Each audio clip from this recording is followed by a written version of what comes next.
আসসালামু আলাইকুম। ওয়ালাইকুম আসসালাম। তাতিজা কেমন আছো? আলহামদুলিল্লাহ ভালো আছি, আপনারা কেমন আছেন? আলহামদুলিল্লাহ আমরা খুব ভালো আছি। কি করছো?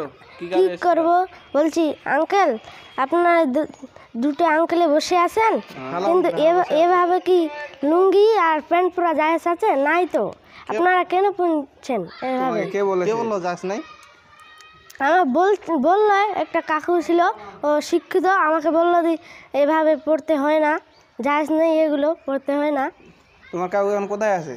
কাকু আসছে, বলবো আমি। সব তো এইভাবে বলে এখন এখন তো পড়া যাবে না। ভাইজান ভালো আছেন সবাই? আলহামদুলিল্লাহ ভালো আছি।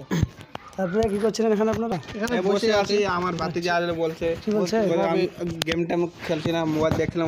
আমার ভাতিজা বলছে আমার ভাতিজা আসলো, আমরা দুইজনে বসে আছি, গল্প করছি। তা আমার ভাতিজা সালাম দিল, মুলাকাত করলাম। বলছে কোথায় চাচা কিভাবে কাপড় পরছো? তো উঠে টাগুলো নিচে পড়ে আছে।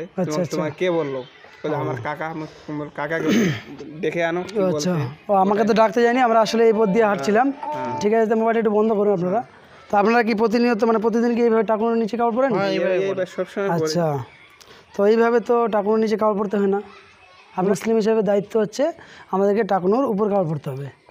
এরপর সঙ্গে আল্লাহ সুবহানাহু ওয়া তাআলা একটি আয়াতের মধ্যে বলছেন, পবিত্র কুরআন, এখানে সূরা লুকমান 31 নম্বর সূরার 18 নম্বর আয়াতে আল্লাহ সুবহানাহু ওয়া তাআলা বলছেন যে তোমরা পৃথিবীতে আত্মম্ভরি করে গৌরব করে চলাফেরা করো না। যে ব্যক্তি আত্মম্ভরি বা গৌরব করে চলাফেরা করে আল্লাহ সুবহানাহু ওয়া তাআলা তাকে জমিনে ধসিয়ে দেন। ঠিক আছে, এবং ইতিপূর্বে অনেক ইতিহাস হয়েছে যেগুলোতে অনেক মানুষ যারা আত্মম্ভরি গৌরব করে চলাফেরা করতো তাদেরকে জমিনের মধ্যে দাবিয়ে দেওয়া হয়েছে। আর নবী করিম সাল্লাল্লাহু আলাইহি ওয়াসাল্লামের হাদিস যদি আমরা দেখি, তাহলে এখানে আমরা অবশ্যই নবী মুহাম্মদ সাল্লাল্লাহু আলাইহি ওয়াসাল্লামকে ভালোবাসি, সম্মান করি এবং তাকে অনুসরণ করি।